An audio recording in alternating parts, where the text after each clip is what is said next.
Qarabağın səfərdə Liverpula 6-0 uduzması ictimaiyyətdə müzakirələrə səbəb olub. Qlobal Info'ya danışan idman eksperti Natiq Muxtarlının fikrincə, Qarabağın Liverpula məğlubiyyətinin bir neçə əsas səbəbi var. Stat.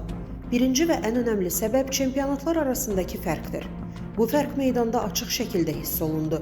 İkinci mühüm məqam isə Liverpulun Qarabağa öz oyununu oynamağa imkan verməməsi oldu.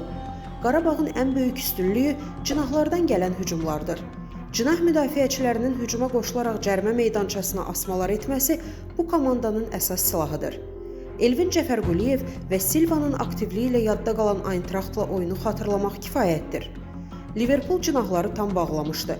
Bu həm Liverpul futbolçularının yüksək ustalığının, həm də baş məşqçinin verdiyi tapşırıqların meydanda dəqiq icrasının nəticəsi idi.